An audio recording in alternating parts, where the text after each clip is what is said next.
जय जिनेन्द्र। निज स्वरूप को परामरस, जामे भर्यो अपार। वंदो परमानंदमय, समय सार अविकार। कुंद कुंद मुनि चंद्रवर, अमृत चंद्र मुनीन। आत्मरसी बनारसी, वंदो पद अरविंद। पंडित बनारसी दास जी कृत नाटक समयसार ग्रंथ के सर्व विशुद्ध द्वार अधिकार का सार आज हमें देखना है, और उसके बाद अगले द्वार की तरफ हम बढ़ेंगे। 10वां द्वार था ये, 10वां अधिकार था शाद्वाद द्वार। कोई नाम बता सकता है हमने जितने द्वार पढ़े उसके? सुनीता आंटी कोशिश करिए बताने की। ये 10वां नंबर का है, इसके पहले के 9 द्वार आने चाहिए। हाँ बोलिए, कोशिश करिए। उत्थानिका पढ़ी सबसे पहले तो, फिर कर्ता कर्म अधिकार, जीव द्वार, पुण्य पाप अधिकार, एकत्व द्वार, और बंध द्वार, मोक्ष द्वार, निर्जरा द्वार। चलिए काफी ठीक है, मैं एक बार बोलती हूँ। अपन ने जो सीक्वेंस से पढ़े थे वो वाली। सबसे पहले उत्थानिका थी, फिर जीव द्वार से शुरू करते हैं। जीव द्वार, अजीव द्वार। यहाँ पर बनारसी दास जी ने जीव अजीव 2 अलग अलग द्वार लिखे थे, किंतु समय सार में अगर देखें तो जीवाजीव द्वार अधिकार एक ही अधिकार है। हमने जीव द्वार, फिर अजीव द्वार, उसके बाद कर्ता कर्म क्रिया द्वार, फिर पुण्य पाप एकत्व द्वार, फिर आश्रव द्वार, फिर संवर, फिर निर्जरा, फिर मोक्ष, और उसके बाद सर्व विशुद्ध द्वार, है ना। बंद, संवर, निर्जरा, फिर बंद, और फिर मोक्ष 9वें नंबर पे, और ये 10वां द्वार शाद्वाद विशुद्ध द्वार। एक बार फिर से बोलती हूँ वापस से। जीव द्वार, देखो 7 तत्व के नाम है, किंतु थोड़ा उनका सीक्वेंस बीच में अलग है, जो हम मोक्ष शास्त्र में पढ़ते हैं ना, आश्रव बंध। तो यहाँ पर मम्मी आश्रव के बाद बंध नहीं लिया, आश्रव के बाद संवर, निर्जरा, और फिर बंध, और फिर मोक्ष, ऐसी सीक्वेंस में यहाँ पर रखा था। एक बार वापस से द्वार के नाम तो याद होना ही चाहिए, हमने क्या क्या पढ़े हैं। जीव द्वार, अजीव द्वार, कर्ता कर्म क्रिया द्वार, पुण्य पाप एकत्व द्वार, चौथे नंबर का हुआ पुण्य पाप। 5वां हुआ आश्रव, फिर संवर, फिर निर्जरा, फिर बंध, फिर मोक्ष, और 10वें नंबर का सर्व विशुद्धि द्वार, है ना। इस तरह से 10 द्वार हो गए। बता सकते हैं क्या सुशीला आंटी? आप बोलिए 10 द्वार के नाम। जीव द्वार पहले उत्थानिका, फिर जीव द्वार, फिर अजीव द्वार, फिर कर्ता कर्म अधिकार, फिर पुण्य पाप द्वार, फिर आश्रव द्वार, फिर संवर, फिर निर्जरा, फिर बंद, और फिर मोक्ष। हाँ, बंद, फिर मोक्ष, और 10वें नंबर पे सर्व विशुद्धि द्वार, जिसकी अभी हमने लास्ट द्वार पढ़ा। एक बार मम्मी बोलो आप भी 10 के नाम। पहले उत्थानिका, फिर जीव अधिकार, अजीव अधिकार, कर्ता कर्म क्रिया द्वार, पुण्य पाप एकत्व द्वार, आश्रव द्वार, संवर द्वार, निर्जरा द्वार, बंध द्वार, मोक्ष द्वार, और सर्व विशुद्धि द्वार। वेरी गुड, वेरी गुड, है ना। तो इस तरह से ये 10वें द्वार का हम सार पढ़ रहे हैं। यहाँ पर एक तरह से समयसार ग्रंथ खत्म हो गया था, समाप्त हो गया था, किंतु अमृतचंद्र आचार्य देव का समयसार कलश जो है वो चालू है। इसके बाद भी वो क्यों लिखा गया द्वार, उसकी चर्चा हम आगे के द्वार पढ़ेंगे तब करेंगे। अभी 10वें अधिकार का सार पढ़ते हैं। पढ़िए सुशीला आंटी, शुरू करिए आप। अनंत काल से जन्म मरण रूप संसार में निवास करते हुए इस मोही जीव ने पुद्गलों के समागम से कभी अपने स्वरूप का आस्वादन नहीं किया। और राग द्वेष आदि मिथ्या भावों में तत्पर रहा। अब सावधान होकर निजात अभिरुचि रूप सुमति राधिका से नाता लगाना और पर पदार्थों में अहम बुद्धि रूप कुमति कुब्जा से विरक्त होना उचित है। सुमति राधिका शतरंज के खिलाड़ी के समान पुरुषार्थ को प्रदान करती है और कुमति कुब्जा चौसर के खिलाड़ी के समान पासा परेसो दाव की नीति से तकदीर का अवलंबन लेती है। इस दृष्टांत से स्पष्ट है कि नीति से अपने बुद्धि बल और बाह्य साधनों को संग्रह करके उद्योग में तत्पर होने की शिक्षा दी गई है। नसीब की बात है, कर्म जैसा रस देगा सो होवेगा, तकदीर में नहीं है।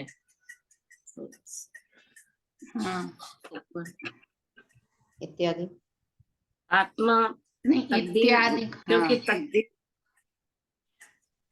क्योंकि तकदीर अंधी है और तदबीर सूझती हुई है। बस बस बस बस बस बस, है ना।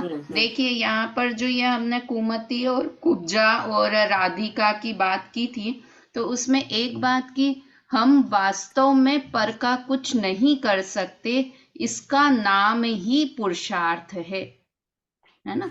हम जब किसी की मृत्यु हो जाती है तो हमें विश्वास हो जाता है कि अरे हम कुछ नहीं कर सकते थे, किंतु जैसे हम किसी की मृत्यु के समय उसे बचा नहीं सकते हैं, जितना हमारा वहां पुरुषार्थ नहीं चलता है, उतना ही पुरुषार्थ हमारा खाना बनाने में भी नहीं चलता है। क्यों? क्योंकि बाहर के सारे काम कर्म के उदय से होते हैं। अब कोई कहे कि कर्म का उदय होगा तब मुझे सम्यक दर्शन होगा, देखो यहाँ लिखा है ना कि ये वाली नसीब की बात है, कर्म जैसा फल देगा वैसा होगा, मेरी तकदीर में नहीं है, इत्यादि किस्मत के रोने को अज्ञान भाव बताया है, क्योंकि तकदीर अंधी है और तदबीर सूझती हुई है ना। तो ये मतलब यहाँ क्या कह रहे हैं कि कर्म की बात मानना या नहीं मानना, क्या कहने का उपदेश, क्या कहना चाह रहे हैं कि जितना पर में हो रहा है, जितना पर में उदय आ रहा है, पुद्गल में शरीर पतला मोटा हो रहा है, घर परिवार में सुख सुविधा हो रही है या नहीं, पैसा आ रहा है या नहीं, हमारा बहुत सर दुख रहा है या नहीं, ये सब तो कर्म के उदय के अधीन है, किंतु सम्यक दर्शन करना ये मेरे अधीन है। क्यों? क्योंकि ये मेरा ही भाव है जो मुझे प्रकट करना है। बाहर की चीजें, शरीर में रोग आना, मृत्यु होना, पैसा आना, पैसा नहीं आना, ये सब तो कर्म के अधीन है ना। अब हम उस समय भी कर्म का उदय आ रहा है, तब भी ये लिखा ना, किस्मत के रोने को अज्ञान भाव बताए, कि हम रोते रहें, अरे मेरे साथ ही ऐसा क्यों हुआ, मेरा ही सर क्यों दुखता रहता है, मेरे ही पैसों की क्यों कमी है, मेरे अपने ही मुझे इतनी जल्दी छोड़कर क्यों चले जाते हैं, ये सब जो विचार आता है उस पर रोने को अज्ञान भाव बताया है।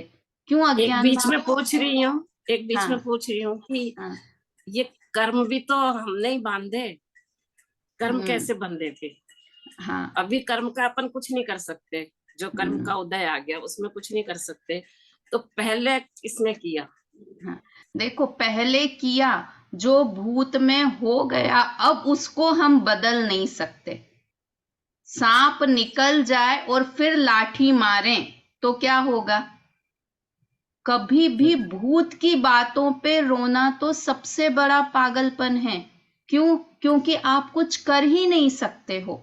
भविष्य में तो हम कदाचित, लौकिक में भी, वास्तव में तो भविष्य का भी नहीं कर सकते क्योंकि सब क्रमबद्ध है, किंतु भूत का मैं कुछ चेंज कर दूं, ये तो पॉसिबल है ही नहीं।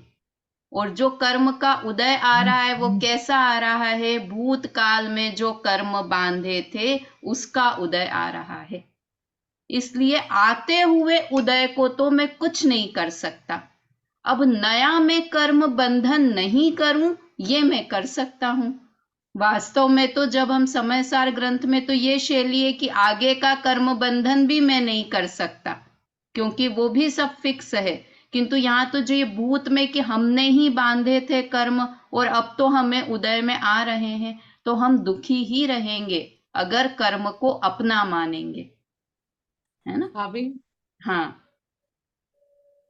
ये जो आपने भी 2-3 लाइनें पढ़ी, इससे मेरे को ऐसा लगा जैसे पुरुषार्थ जो अपन शब्द यूज करते हैं, तो जैसे बोलते हैं कि 5 समवायों में पुरुषार्थ भी एक समवाय है, अपने को करना पड़ता है, पुरुषार्थ तो करना ही पड़ेगा।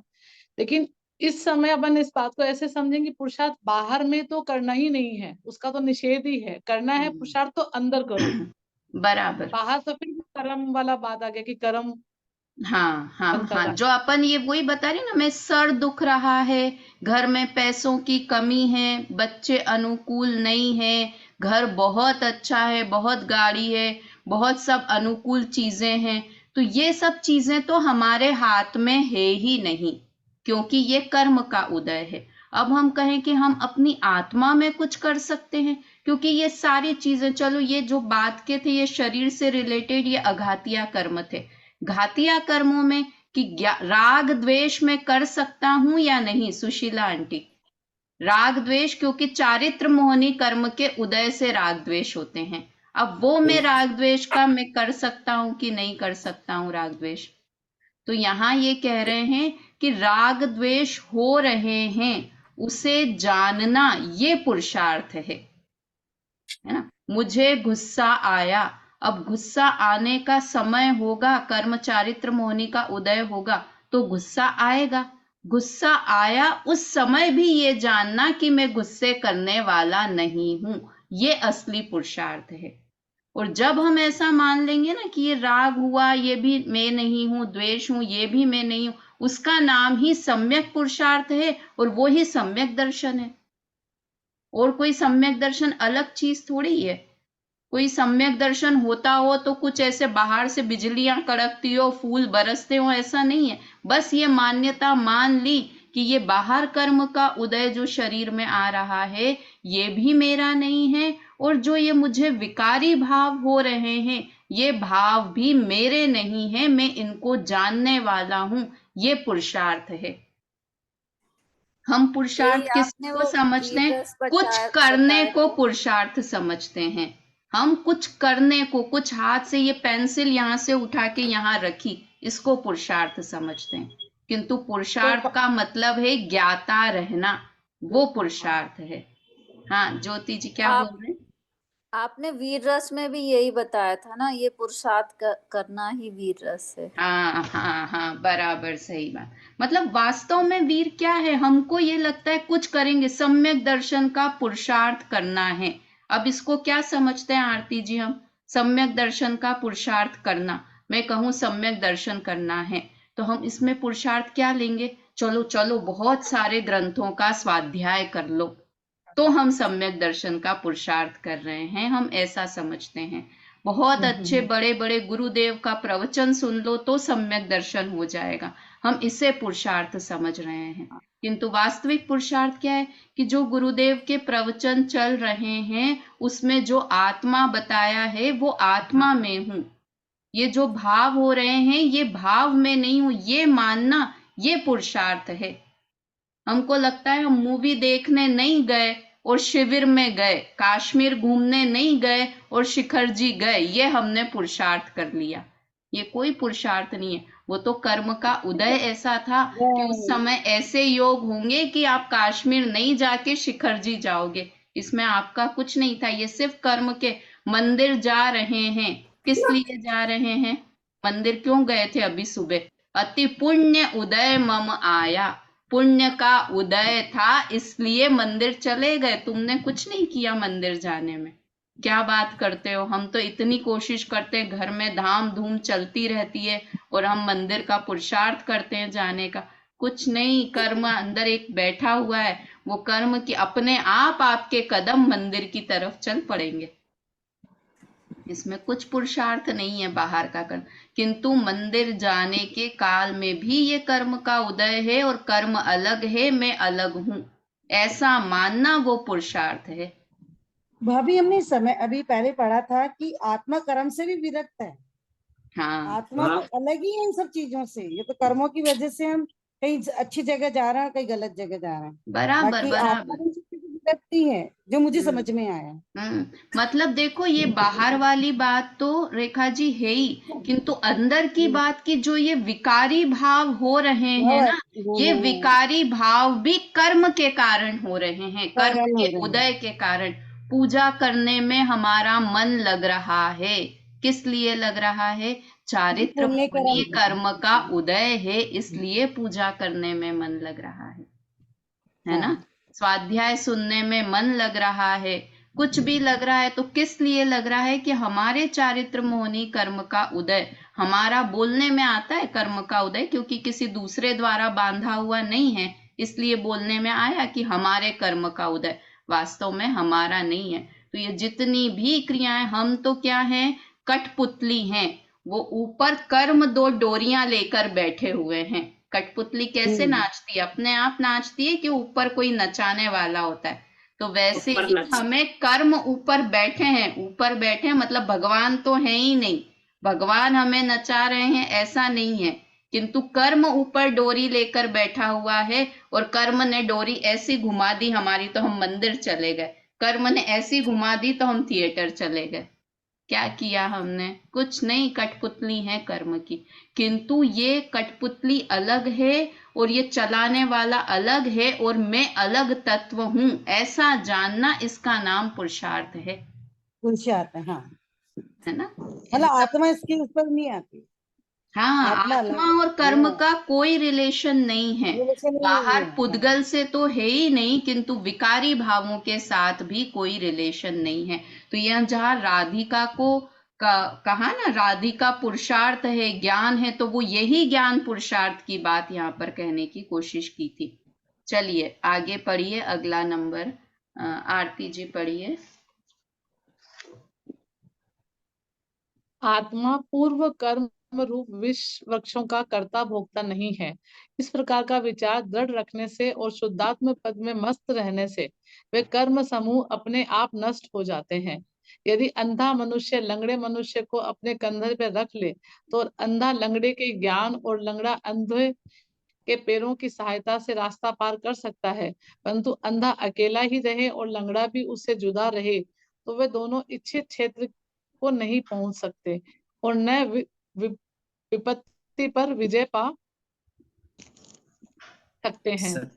यही हाल ज्ञान चारित्र का है।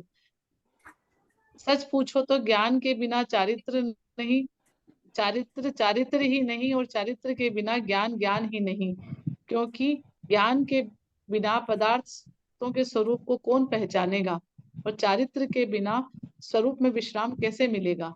इससे स्पष्ट है कि ज्ञान वैराग्य का जोड़ा है। फल क्रिया में लीन होने की जैन मत में कुछ महिमा नहीं है। उसे करनी हित करनी सदा मुक्ति वितरणी नाही कहा है। इसलिए ज्ञानी लोग ज्ञान गोचर और ज्ञान स्वरूप आत्मा का ही अनुभव करते हैं। यहाँ पर दूसरे पैराग्राफ में जो हमने ज्ञान और चारित्र की बात की थी, उसकी बात बताई कि अकेला ज्ञान है और चारित्र नहीं है, ऐसा हो ही नहीं सकता। अकेला चारित्र है और ज्ञान नहीं है, ऐसा हो ही नहीं सकता। चारित्र यहाँ पर हम कौन सा वाला चारित्र लेना?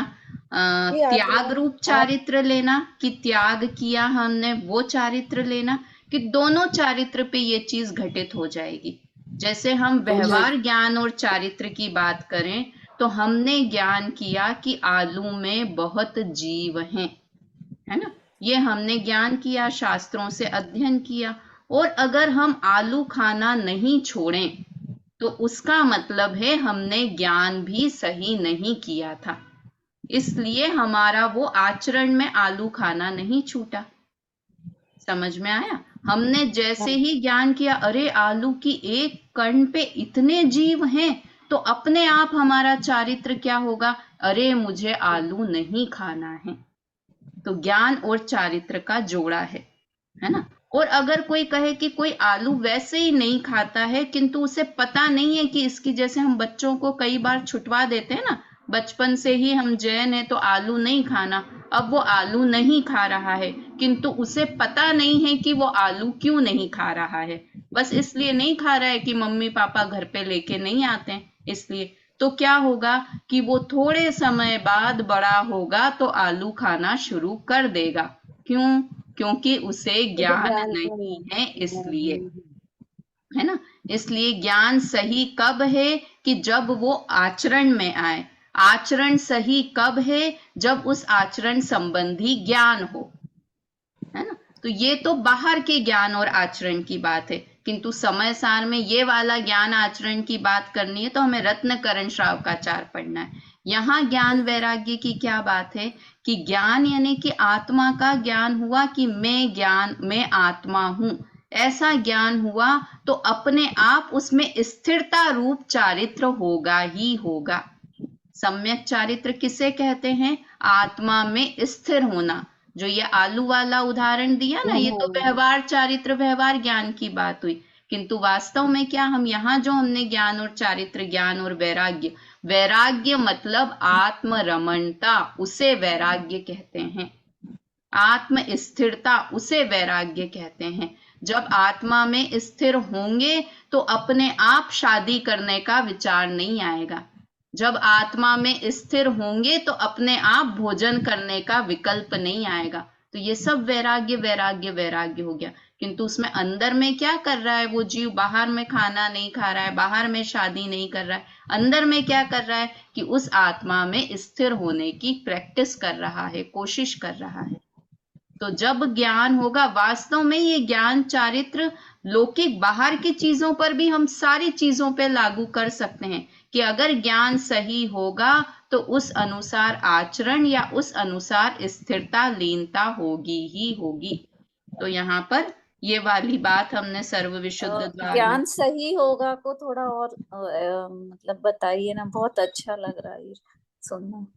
हाँ, मतलब ज्ञान सही, देखिए ये दोनों चीजों पे ही लगाने के लिए अपन एक मित्र के उदाहरण से भी पहले हमने देखा था कि हमने कोई मित्र बनाया, हम किसी नई जगह पहुंचे तो हमें कोई पहचान वाले पड़ोसी, एक पड़ोसी हमें मिले कि भाई ये हमारे पड़ोस में रहते हैं। तो पहले तो हमने उन्हें जाना, पहचाना कि कैसे हैं ये, कहाँ के हैं, अच्छा ये भी श्वेतांबर जैन हैं, अच्छे हैं, अच्छे विचार वाले हैं, सादगी वाले हैं, ये हमने उनके बारे में ज्ञान कर लिया। अब उसमें रमणता, चारित्र, वैराग्य, रमणता, ये सारी एक ही पर्यायवाची शब्द हैं। सम्यक चारित्र बोलें, आत्म रमणता बोलें, आत्म स्थिरता बोलें, वैराग्य बोलें, ये सब एक ही बात है। ये पहले भी बताया था। हाँ, मतलब वैराग्य हुआ, इसका मतलब है वो जीव आत्म रमणता कर रहा है।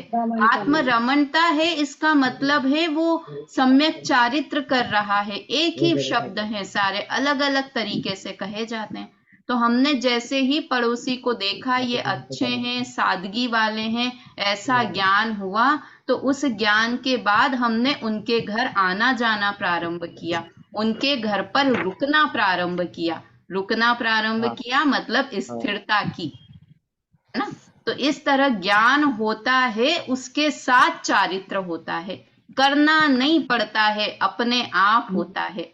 बाहर कर्म संबंधी बात करेंगे तो जब ज्ञान होता है तो ज्ञान हुआ, सम्यक दर्शन, सम्यक ज्ञान हुआ, मतलब दर्शन मोहनीय कर्म का क्षय या क्षयोपशम हुआ, तो उसी समय चारित्र मोहनीय कर्म के अनंतानुबंधी कर्म का भी क्षय और क्षयोपशम होता ही होता है। क्या कहा ज्योति जी? जल्दी हो गई बात?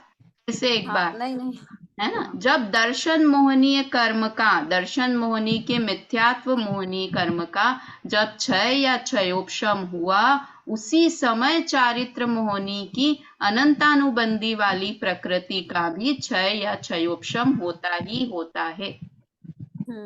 इस दृष्टि से देखेंगे तो भी ज्ञान और चारित्र का जोड़ा है।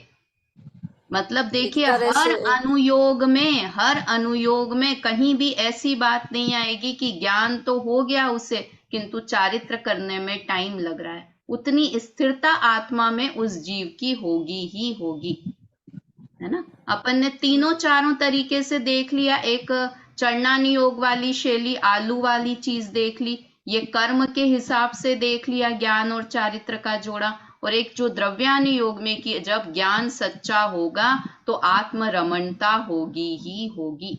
मतलब हर अनुयोग से, हर शैली से ये सिद्ध हो सकता है कि ज्ञान और चारित्र एक साथ ही होते हैं। हाँ, है ना। और अज्ञान मिटा और ज्ञान दोनों एक। हाँ, अज्ञान और ज्ञान वो तो एक साथ ही होते हैं, बिल्कुल वैसे ही चारित्र भी एक साथ ही होता है। मतलब ज्ञान गया और अज्ञान गया और ज्ञान हुआ, मतलब अंधकार गया और उजाला हुआ, दोनों एक साथ ही तो होता है। इसी उसमें में हमें पुरुषार्थ करना है, अज्ञान मिटाने में पुरुषार्थ करना हाँ, अज्ञान मिटाने का नहीं, ज्ञान करने का पुरुषार्थ करना है। हाँ, ज्ञान करने का पुरुषार्थ करना चाहिए। नहीं, आज कोई मैं प्रवचन सुन रही थी, उसमें भी यही टॉपिक लिया था उन्होंने। क्या हम मतलब इसके लिए जागरूक हैं, अपना ज्ञान मिटाने के लिए मिटा रहे हैं क्या? हाँ, नहीं बराबर है। मतलब वो you. देखो, वास्तव में तो सब ग्रंथों का सार यही है कि पुरुषार्थ करना है। अब पुरुषार्थ क्या करना है, ये हम कहीं गलत अर्थ निकाल लेते हैं। पुरुषार्थ करना है मतलब ज्ञाता दृष्टा रहना है, ज्ञान करना है, यही पुरुषार्थ है। सम्यक चारित्र का पुरुषार्थ करना है कि नहीं करना है? नहीं करना है। सम्यक ज्ञान, सम्यक दर्शन का पुरुषार्थ करना है? नहीं करना है। क्यों नहीं करना है? अरे बाप रे, सम्यक दर्शन का भी पुरुषार्थ नहीं करना है। वो बोझा माथे पे रखेंगे तो सम्यक दर्शन नहीं होगा। मुझे मैं ज्ञान हूं, बस इतना ही अपने आप को मैं ज्ञान वाला, ज्ञान स्वभावी आत्म तत्व हूं, बस इतना ही निर्णय करना, यही असली पुरुषार्थ है। बाकी सब काम होते चले जाएंगे, है ना। हमें तो सिर्फ जो कर सकते हैं वो यही कर सकते हैं और इसके अलावा कुछ कर भी नहीं सकते। मैं सोचूं कि मुझे आज सम्यक दर्शन हो जाए, कर सकते हैं कि नहीं? जब तक वो 5 समवाय नहीं होंगे ना, तब तक सम्यक दर्शन नहीं होगा। ये भी क्योंकि वो भी हमने बोझा रख लिया ना। क्या कर सकता हूं कि मैं ज्ञान कर सकता हूं, हाँ मैं आत्मा हूं, ऐसा निर्णय मैं कर सकता हूं, बाकी कुछ भी करना मेरे हाथ में नहीं है। और ज्ञान करना ये मेरे हाथ में क्यों है सुनीता आंटी? ज्ञान करना ये मेरे हाथ में क्यों है? क्योंकि ये मेरा स्वभाव है वो ना। तो हर पल कुछ ना कुछ हम सोचते रहते हैं ना। हाँ, ज्ञान, हाँ मतलब ज्ञान करना मेरे हाथ में है, इसमें किसी है कर्म बाकी। का उदय निमित्त नहीं है सुनीता आंटी, है ना। मति ज्ञान, श्रुत ज्ञान, इसमें तो उदय है मति ज्ञानावर्णी और श्रुत ज्ञानावर्णी कर्म का क्षयोपशम है इसमें तो, किंतु ज्ञान सामान्य होने में किसी कर्म का उदय निमित्त नहीं है। इसलिए ज्ञान करना मेरे हाथ में है, बाकी कोई भी चीज करना मेरे हाथ में नहीं है ना। चलिए पढ़िए ये वाला, स्मरण रहे सुनीता आंटी, पढ़िए। स्मरण रहे कि ज्ञान आत्मा का असाधारण गुण है। जब वह ज्ञेय को ग्रहण करता है अर्थात जानता है, तब उसकी परिणति ज्ञेयाकार होती है, क्योंकि ज्ञान सविकल्प है, दर्शन के समान निर्विकल्प नहीं है। अर्थात ज्ञान ज्ञेय के आकार आदि को विकल्प करता है कि यह छोटा है, बड़ा है, टेढ़ा है, सीधा है, ऊंचा है, नीचा है, गोल है, त्रिकोण है, मीठा है, कड़वा है, साधक है, बाधक है, हेय है, उपाधि है इत्यादि। परंतु ज्ञान ज्ञान ही रहता है। ज्ञेय का ज्ञायक होने से व ज्ञेयाकार परिणमने से ज्ञेय रूप नहीं होता, परंतु ज्ञान में ज्ञेय की आकृति प्रतिबिंबित होने से व उसमें आकार आदि का विकल्प होने से अज्ञानी लोग ज्ञान का दोष समझते हैं और कहते हैं कि जब यह ज्ञान की ऐसे विकल्पता मिट जाएगी, अर्थात आत्मा शून्य जड़ सा हो जाएगा, तब ज्ञान निर्दोष होगा। परंतु वस्तु स्वभाव मिटे नहीं। क्योंकि आएगा ना, क्योंकि नीति से उनका विचार मिथ्या है। बस बहुधा बस देखा बस बस आंटी, बस, है ना। यहाँ पर अपन ने जो एक और प्रकरण यहाँ पर देखा था, उसकी बात यहाँ पर आई, ज्ञान और दर्शन वाली, की ज्ञान निर्विकल्प, जहाँ ज्ञान ज्ञेय संबंधी चर्चा हमने पढ़ी थी कि ज्ञान और ज्ञेय में भी आपस में कोई संबंध नहीं है, ज्ञायक ज्ञेय संबंध होना ये भी कोई संबंध नहीं है, इसे भी व्यवहार कहा गया था। वहां पर ये सारे प्रकरण आए थे कि ज्ञान, कितना अच्छा प्रकरण था ये, ध्यान होगा अपने, अपन ने गुरुदेव के भी इसमें वो पढ़े थे सारे, कि कोई ऐसा माने, हम पढ़ते हुए आए हैं आज तक बेला भाभी, कि दर्शन निर्विकल्प होता है और ज्ञान सविकल्प होता है ना। दर्शन में निराकार झलक होती है और ज्ञान में ये लिखा है ना यहाँ पर सारी चीज कि छोटा होना, बड़ा होना। दर्शन में तो हमने क्या जाना कि ये सामान्य वस्तु है, ऐसा जाना। और ज्ञान में क्या होगा, ये काली वस्तु है, ये मोटी वस्तु है, ये छोटी वस्तु है, ये मेरी वस्तु है, ये सुशीला आंटी की वस्तु है। ये सब भेद ज्ञान में होते हैं। तो यहाँ पर हमने ये भी प्रकरण पढ़ा था, रेखा जी, आरती जी, ध्यान हो तो, कि अगर हम ऐसा करते हैं तो सम्यक दर्शन दर्शनोपयोग में हो जाना चाहिए, ज्ञानोपयोग में नहीं होना चाहिए, क्योंकि ज्ञानोपयोग तो सविकल्प है। उसकी चर्चा भी हमने की थी। किंतु ज्ञानोपयोग क्यों जरूरी है कि सिर्फ आत्मा को जानना नहीं है, मैं आत्मा हूं ऐसा जानना, ये ज्ञानोपयोग, ये ज्ञान में होगा। मति ज्ञान में अहमपना आएगा ज्ञान में, इसलिए ज्ञानोपयोग में ही सम्यक दर्शन होता है। यहाँ लिखा था कई लोग कि ज्ञान में विकल्प होते हैं, इसलिए ज्ञान ही नहीं करना हमको, ऐसा मानेंगे तो ये तो जड़ हो जाएंगे।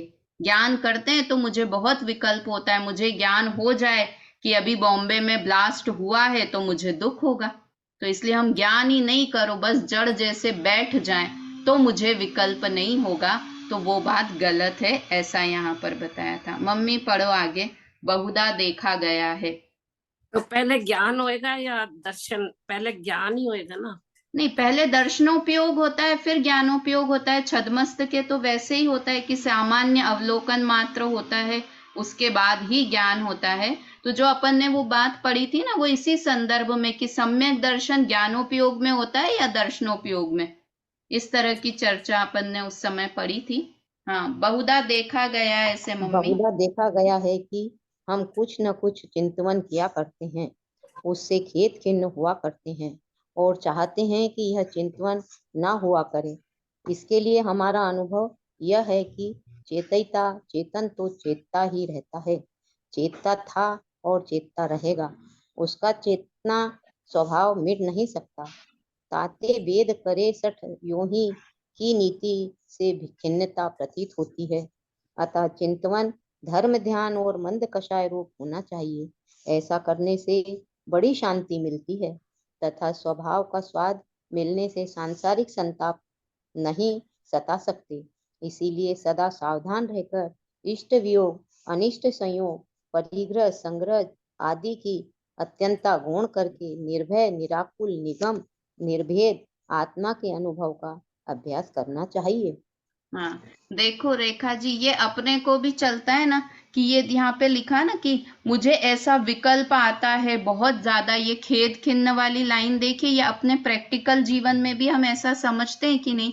देखो ये ऊपर पढ़ा था ना, बहुधा देखा गया है कि हम कुछ न कुछ चिंतवन किया करते हैं, उससे खेद खिन्न हुआ करते हैं और यह चाहते हैं कि यह चिंतवन न हुआ करें। मम्मी, जो आपको हमेशा था ना कि बहुत विकल्प होता है, बहुत टेंशन, क्या करें तब भी विकल्प हटते नहीं है ना, ये हमेशा हमको लगता रहता है, क्या करें बहुत विकल्प चलते हैं, बहुत विकल्प। तो यहाँ क्या लिखा, इसके लिए हमारा अनुभव यह है कि चेतयिता तो चेतना तो चेतता ही रहता है, ज्ञान करना ये तो मेरा स्वभाव है, कुछ न कुछ विकल्प होंगे ही होंगे, विकल्प होंगे कहें या ज्ञान होगा, कुछ न कुछ ज्ञान तो होगा ही। तो यहाँ पर लिखा कि तो स्वभाव है ना। हाँ, ज्ञान स्वभाव है, हम चिंता करते हैं, है ना।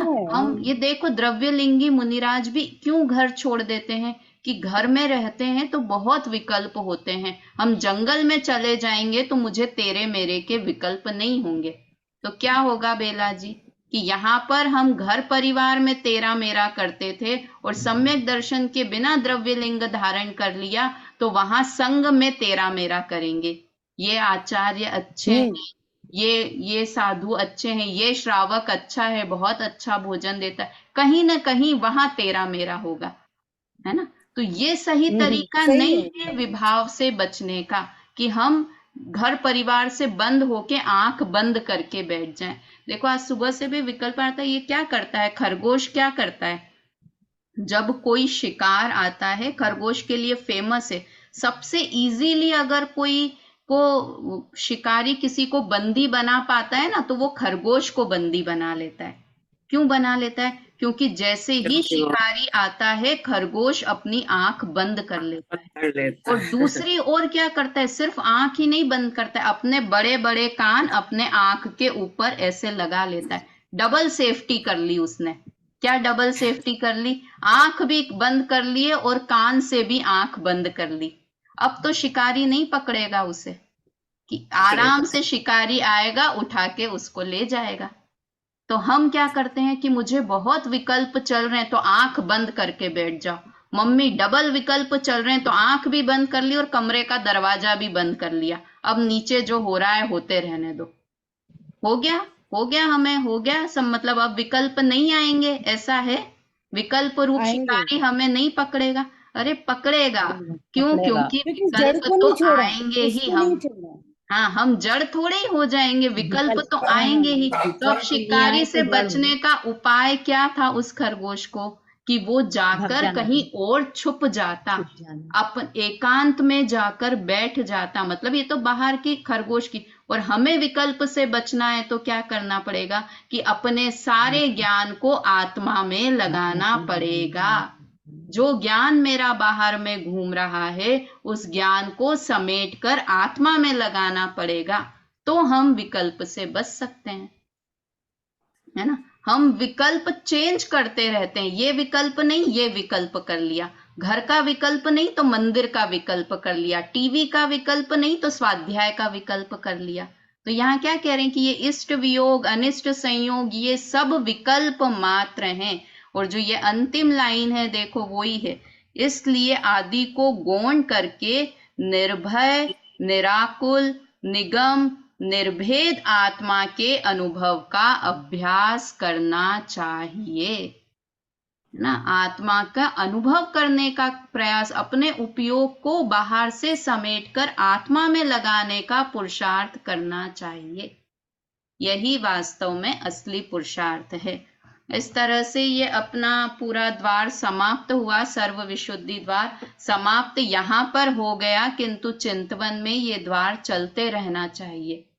देखो कल अपनी क्लास बीच में खत्म हो गई थी, मैं कह रही थी कि बहुत सारे ग्रंथ पढ़ें, उससे बेटर है कि अगर हमारे पास हमारी आयु कम है, और आयु तो वास्तव में पता नहीं है कितनी है, तो समय सार ग्रंथ उसके लिए श्रेष्ठ है, आत्मानुभूति कराने के लिए।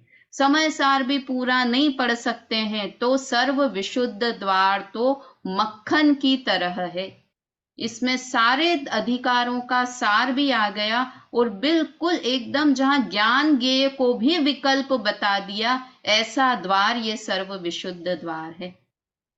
तो इसकी बार बार अपने अध्ययन में, यहाँ तो अब अपनी क्लास की तो सीमा है, किंतु इसको अलग से भी एक बार पढ़ने की कोशिश करना, स्वाध्याय करना। वास्तव में स्वाध्याय इसी तरह से कि जो हमने पहले पढ़ा उसको भी बार बार घोलन चिंतन करते रहें, तो ये स्व अध्ययन है, स्वाध्याय है। क्लास सुनना ये तो हमारी चर्चा है, स्वाध्याय किसे कहते हैं? स्व का अध्ययन करना, अपने आप पढ़ने की कोशिश करना, किसी क्लास के वक्ता के इसके में नहीं भरोसे नहीं रहना कि कोई क्लास लेगा तो हम समझेंगे, ये तो भरोसे रहने वाली बात हो जाती है क्योंकि आत्मा तो निराधार है ना भाभी, किसी का आधार नहीं लेना चाहिए उसको। हाँ हाँ, बराबर है ना। इस तरह से ये हमारी बात